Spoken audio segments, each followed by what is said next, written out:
Serious, what are some of the creepiest, most terrifying missing persons cases? Ben Padilla. In 2003, him and a mechanic climbed into a Boeing 727 that was collecting dust at an Angolan airport, taxied silently to the runway, and took off. No trace of the plane or the men has ever been found.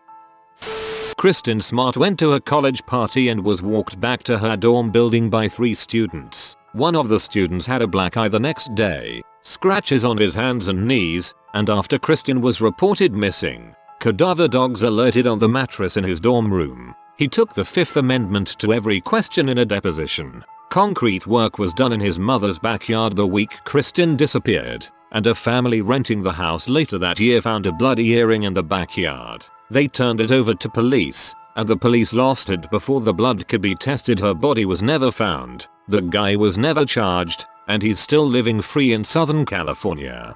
How the frick do police lose evidence in an ongoing case?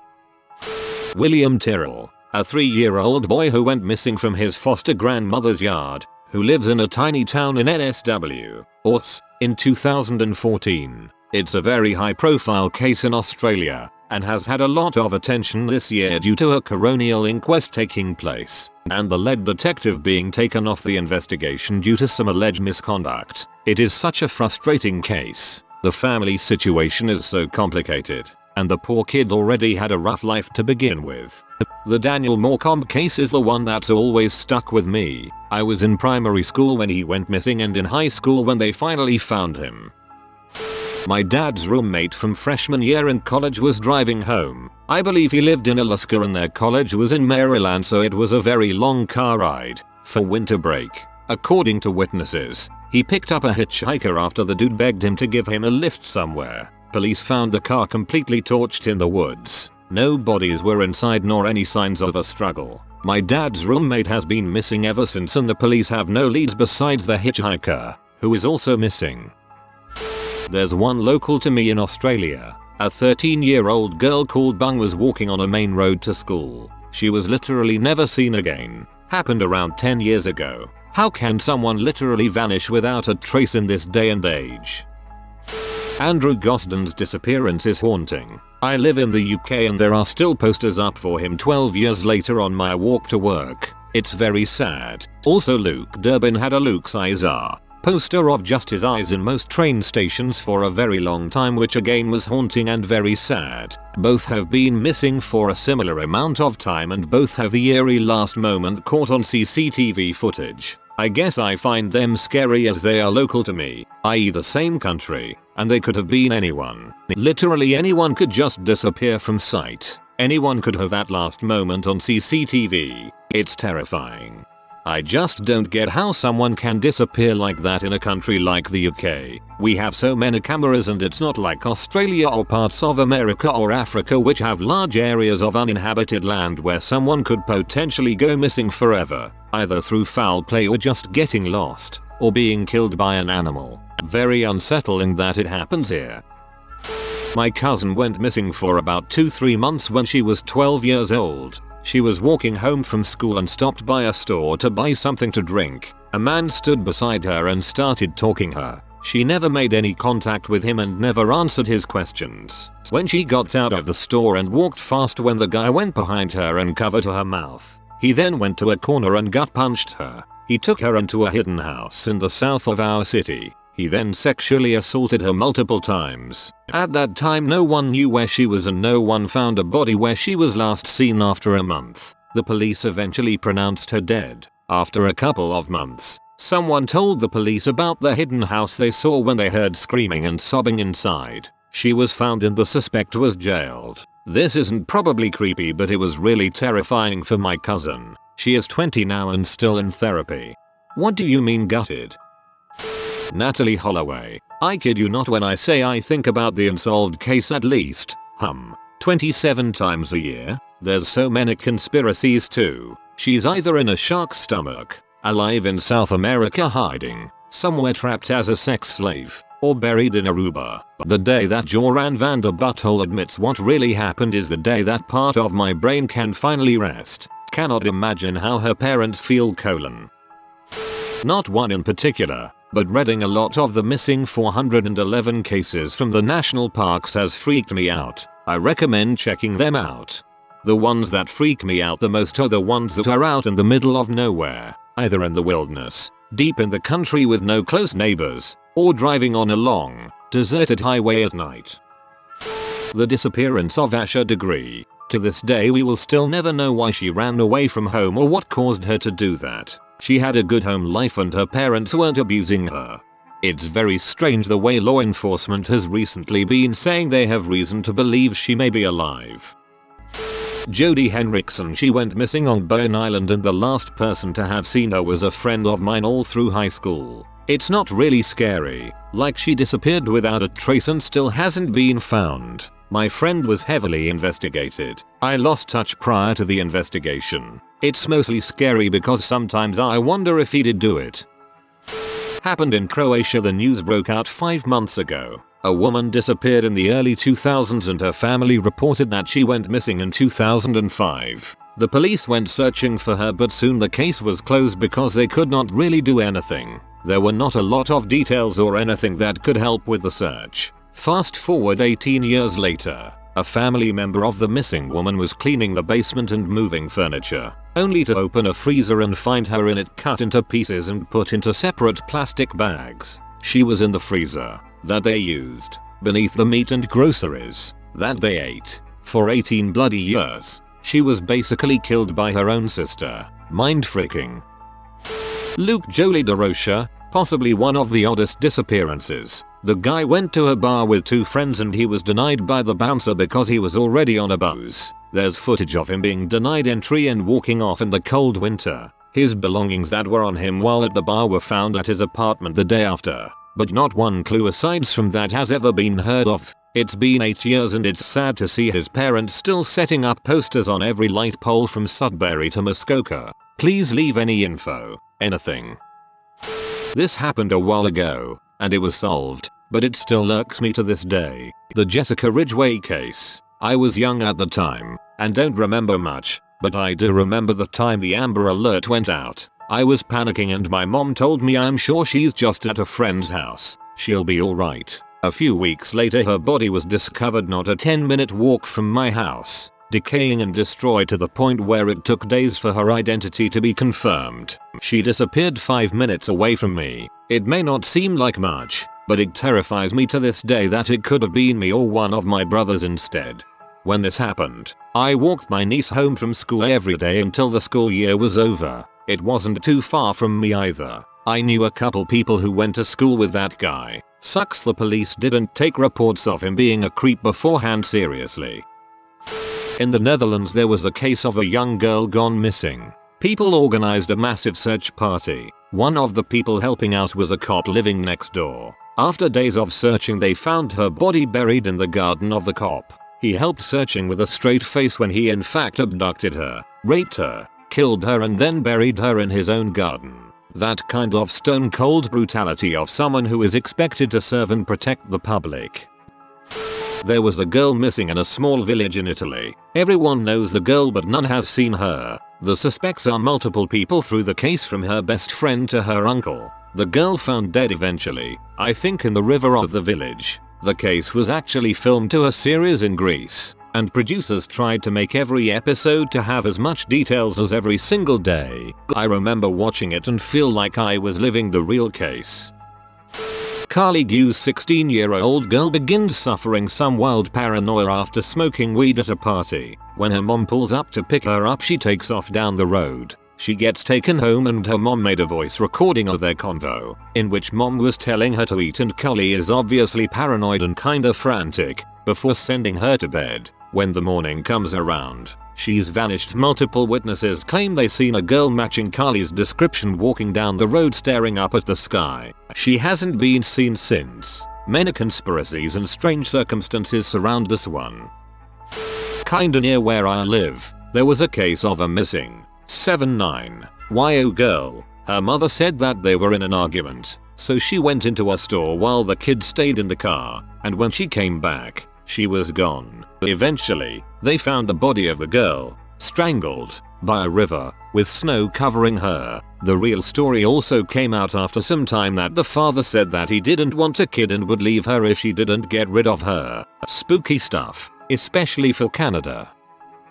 I don't remember the name, but it was in British Columbia. A girl was celebrating her birthday at a lake. She was spending the night at the lake, and there were some of her friends there. They all left at 4 AM, and that's the last time anyone saw her. She wasn't at the lake the next morning. People dragged lake bottoms, organized search parties in forests, and people who owned planes did massive aerial searches. No one found a trace of her. Her cell did ping off a tower, but other than that, nothing. As far as I know, she's never been found. TLDR. Girl literally drops off the face of the earth.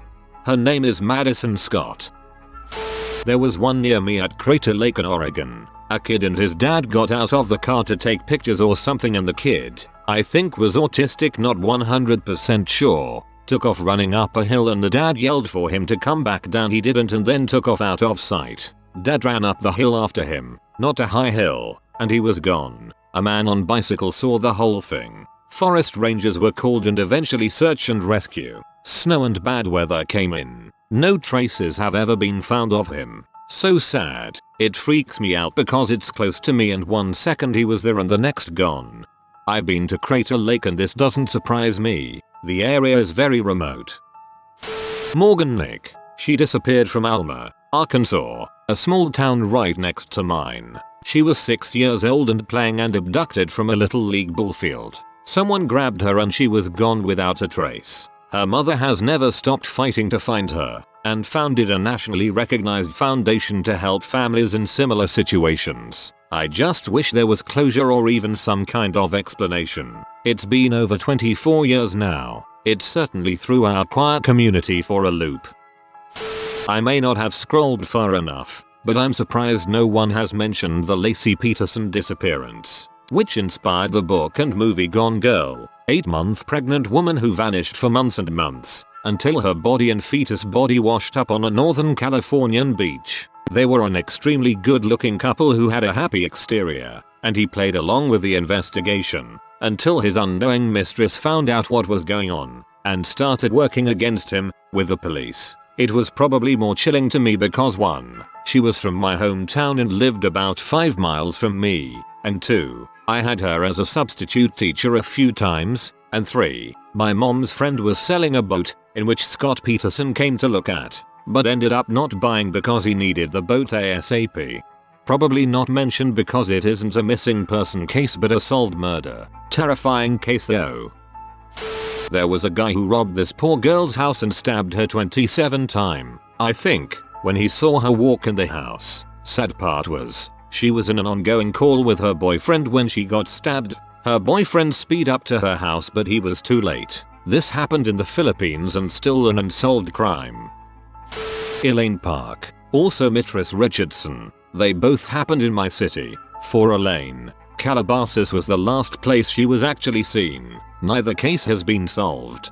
Mistress frustrated me so much the police are as responsible for her disappearance as much as whoever took her, or whatever happened to her.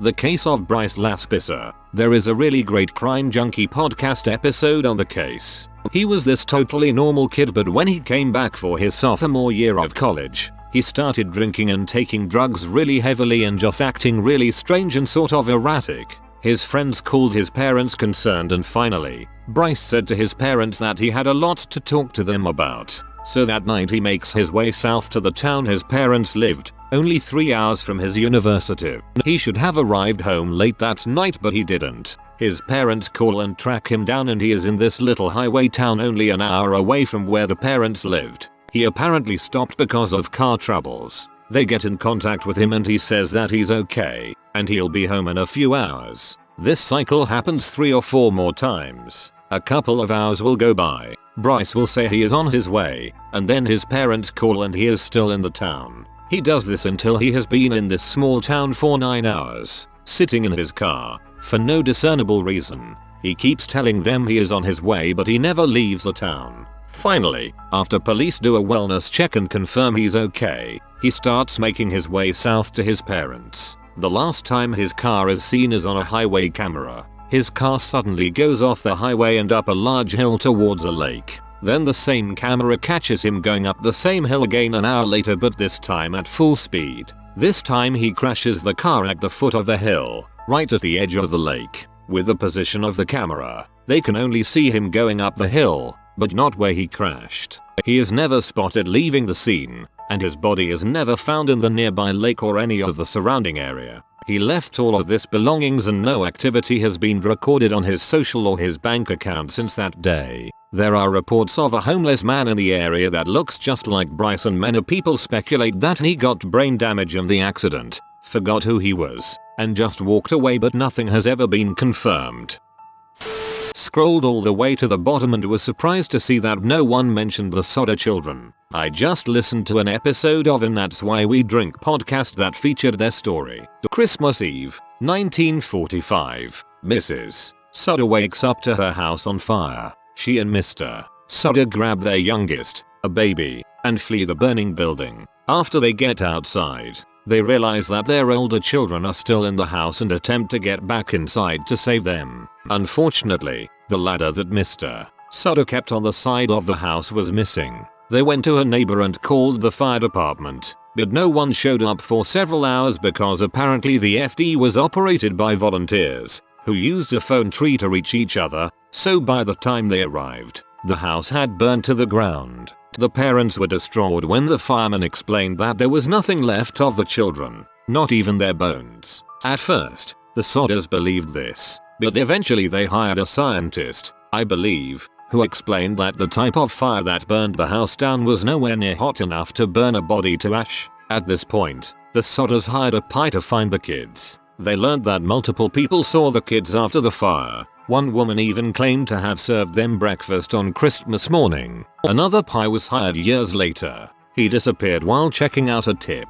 The kids were never found. There are a lot of conspiracy theories, including one that claims the Sicilian mob took the children because Mr. Sodder spoke out against misogyny. My personal favorite is that an insurance salesman who threatened Mr. Sodder months earlier took the kids. He was apparently trying to sell home insurance to Mr. Sodder, and when he refused to purchase any, the salesman told him that he was going to destroy the children and that they would burn in a fire. This man also served on the jury that decided it was an electrical fire. Not possible as the Christmas lights were still on while the fire was burning. I think multiple people were involved. Mr. Sodder was not well liked in his Italian community because of his anti-fascist Mussolini views.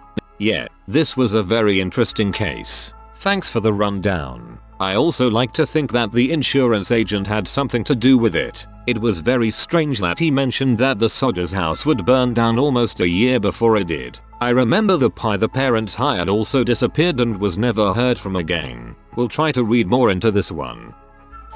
In my small northern Michigan town in 1974, a 17-year-old boy was involved in a minor fender bender in front of our local theater. He'd had some trifling run-ins with the law and fled the scene. They found his car on the freeway south of town, the doors open and the engine running. He was never heard from again. About 30 years later, his brother got a phone call. The caller didn't identify himself, but he began chattering away in the same cartoon voice that the boys had used with each other when they were kids. Then he hung up. If it was indeed the missing brother, that was the last he was heard from.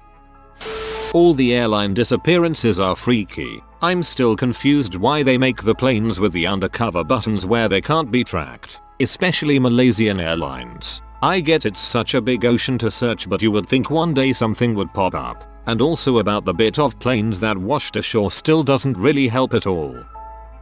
Back in April 2017, a student at my university UBC went missing around exam season, and it got to the point where it made provincial coverage. The last location they were able to pinpoint was a bridge near Stanley Park, where he had asked a taxi driver to drop him off. There hasn't been any news since, nor has he been found to my knowledge. It was both chilling and heartbreaking, seeing his missing posters plastered all over campus.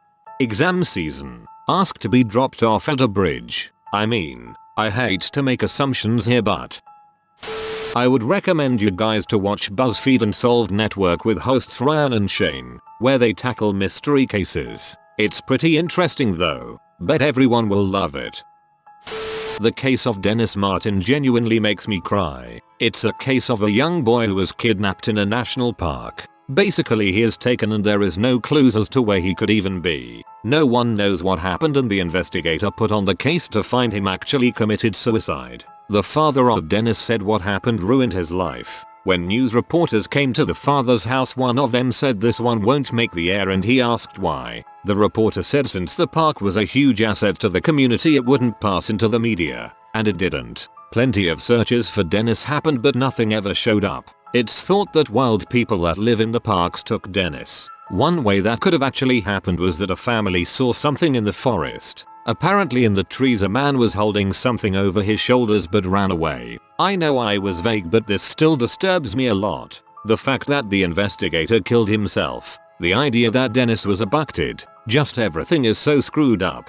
I mean, reading about this it seems overwhelmingly likely he met with an accident in the woods. Or was lost and headed in the wrong direction. He was playing hide and go seek when he was last seen. There was also severe weather the night he disappeared and the only footprints they found made it appear as though he lost a shoe. It seems like there's zero evidence of kidnapping. The disappearance of Johnny Gosch. Check out the episodes 5 and 6 of the podcast Sword and Scale if you want to peek your head into a dark rabbit hole of kidnapping, conspiracy, madness, and depravity. I've been really into true crime for a while now, and this one sticks with me more than anything else I've come across. There is this case that always stuck with me. Some Belgian pedo sucker kidnapped a little girl and then got arrested for something else and never told anyone, so she died of starvation at his home. One about 40 minutes away from me, a 18-ish year old guy named Zac Barnes literally jumps out of a mate's car and took off running down the street. It's been about 3-4 years now, never been a sighting and his bank accounts and social media are untouched. Personally I think the friends know a lot more than they are letting on. I don't really have any, just wanna say something. Isn't it crazy to think that someone out there knows? Someone knows what happened, whether it be the kidnapper, a family member, or the person themselves. Someone knows.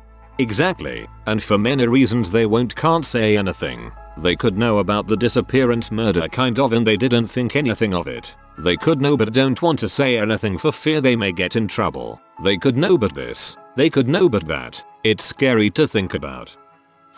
The story of Jaycee Duggard. Abducted when she was 11, raped for years by a 50-year-old man and his wife, who was so complacent during the whole thing. Jaycee was forced to give birth to not one, but 2 children at an age that she was nowhere near ready for. Had multiple miscarriages worst part, she was not that far from where she was taken. Even worse apart, everyone in the neighborhood knew about her and just assumed that she was an autistic child that the rapist and rapist wife kept hidden away due to shame. The only reason they were found was because an old lady thought that a 50-year-old man's 2 kids, Jaycee's kids, were too off-put to the outside world. If she never filed an anonymous complaint, they would have never been found. So many chances were had to catch the sack of crap and each time they failed, multiple police dispatches were sent to the guy's house due to loud cries, and each time they just assumed it was nothing. No precautions were taken, no initiative was enacted,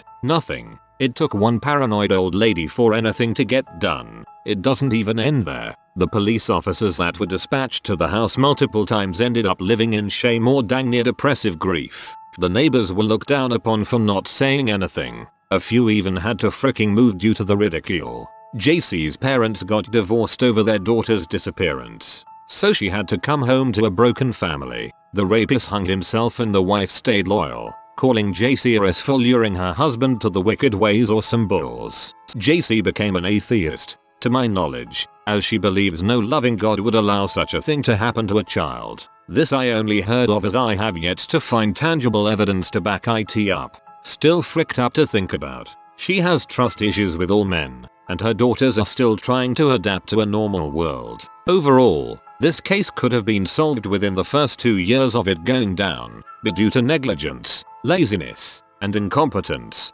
Jaycee spent years of her life in a hellscape that I cannot even begin to imagine. Her childhood was taken away from her. She had to endure multiple failed pregnancies, painful rape, painful births, her lost faith in multiple things, and for what? For, as the rapist would put it, that sweet underage butt. Not a real quote from the guy, but it might as well be assumed because he kept her caged for over 14 years of her life. In the end, Jaycee's case is one that is just more and more disheartening to hear. It gets even worse when you realize that multiple movies about her life were at one point in development, but were all cancelled as no version of the script could be made into an R rating. Only NC-17. She deserved better.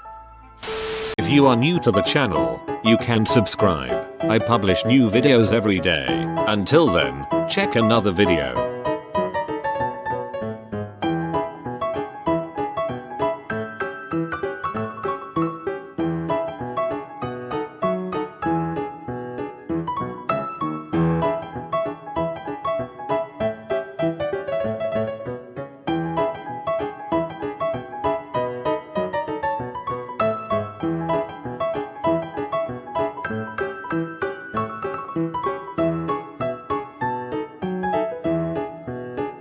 Bye for now.